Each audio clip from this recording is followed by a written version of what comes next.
10월 23일 큐티 가이드 시작하도록 하겠습니다. 저희는 계속해서 에스겔을 살펴보고 있습니다. 어제까지 11장을 살펴봤는데 성전 안에 하나님이 없는 성전을 보고 있는 그러한 환상을 봤었습니다. 오늘은 하나님께서 에스겔에게 행동을 할 것을 요구하십니다.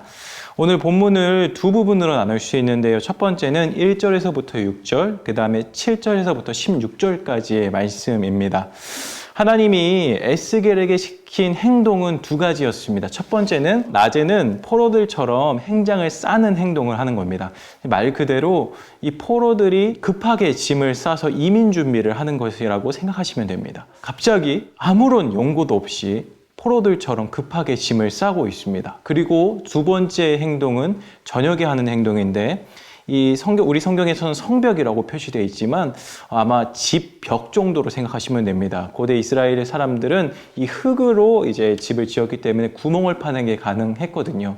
어쨌든 이 저녁에 집에 구멍을 파서 포로들처럼 끌려가고 눈 가리개로 가리는 약간 이런 포로 신세와 같은 행동을 시키십니다. 만약 여러분들이 이 에스겔을 보고 있는 주변 사람이라고 생각하면 이 에스겔을 보시고 어떻게 생각하시겠습니까?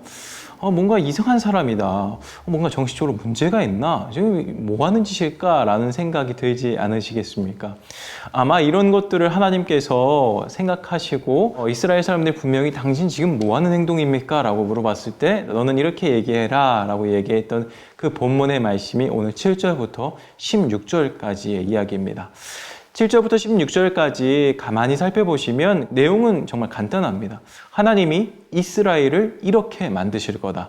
하나님이 이 유다 백성을 포로로 만드실 것이다 라는 말씀을 하고 있습니다. 한번 자세히 생각해 보면 지금 이 에스겔이 지금 있는 이 상황은 지금 당장은 유다가 망하지 않은 상태입니다.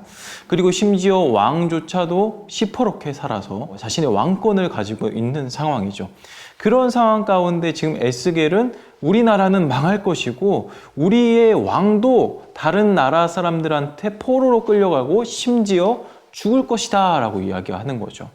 어떻게 보면 왕의 입장에서는 정말 용납할 수 없는 그러한 신탁을 하고 있음을 알 수 있습니다. 어떻게 보면 또다시 에스겔을 생각해 보면 이 에스겔은 지금 목숨을 담보하고 있는 행동을 하고 있는 거죠. 사실 에스겔은 이 이후에도 여러 가지 행동들을 하나님께서 시키십니다. 정말 말도 안 되는 행동들을 하나님께서 시키시죠. 에스겔뿐만이 아니라 성경에 나오는 구약의 모든 선지자들이 거의 다 이런 행동들을 하게 됩니다. 차라리 이 행동들이 뭔가 멋있는 행동들이고 그 행동 안에 담겨진 메시지가 너무나도 희망적이고 좋은 메시지라고 한다면 기쁜 마음으로 하겠지만 지금 우리가 보고 있는 성경 본문만 해도 이 행동 한 가지가 자신의 목숨을 담보하는 정말 엄청난 위험한 행동임을 알 수 있습니다. 하지만 그 행동들을 하나님께서 시키실 때에 에스겔은 어떻게 했습니까? 바로 순종했죠. 사랑하는 성도 여러분, 우리는 하나님의 뜻에 얼만큼 순종하고 있나요?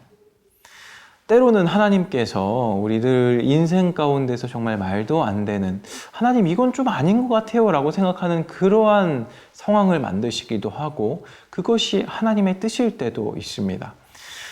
그렇게 그런 행동들과 그러한 삶을 요구하실 때 우리들의 반응은 어떻습니까?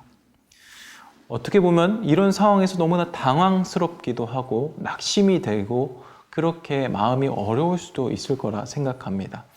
하지만 하나님은 분명히 이런 우리의 어처구니 없는 상황을 통해서 우리가 아닌 다른 사람들에게 하나님의 뜻과 하나님의 말씀을 전달하심을 오늘 본문을 통해서 알 수 있습니다.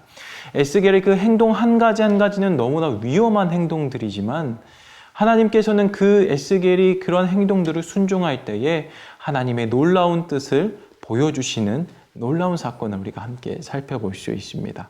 때로는 그 메시지가 너무나도 뼈아프고 너무나도 힘든 메시지라 할지라도 우리가 감내하기고 우리가 그리고 순종하기 너무 어려운 말씀이라 하더라도 그것들을 하나하나 주님의 말씀대로 순종할 때에 하나님은 우리의 그런 삶을 통해서 다른 사람들에게 복음을 전파할 수 있도록 만들어 가십니다. 삶이 참 퍽퍽합니다.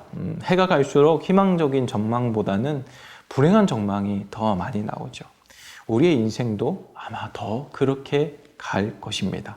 하지만 오늘 본문의 말씀을 통해서 순종하는 에스겔, 그 순종하는 에스겔을 통해서 망해가고 있는 지금 유다 백성들에게 너희는 속히 돌아오라. 하나님이 심판하실 것이다. 하지만 너희가 돌아온다고 한다면, 하나님의 말씀대로 살기만 한다면 내가 너희를 살릴 것이고 나는 너희의 하나님이 될 것이다 라고 말씀하시는 그러한 삶을 기억하시기 바랍니다. 어렵고 순종하기 힘든 삶의 내용을 통해서라도 하나님은 우리들의 삶을 통해서 믿지 않는 사람들에게 복음의 시청각 교육을 하고 계심을 믿으시면서 어려운 인생 주님을 의지하면서 순종하면서 오늘 하루 그렇게 살아가는 저와 여러분들이 되기를 축복합니다. 우리 그렇게 주님의 뜻대로 살아가는 사랑하는 맑은샘 광천교회 되기를 축복합니다.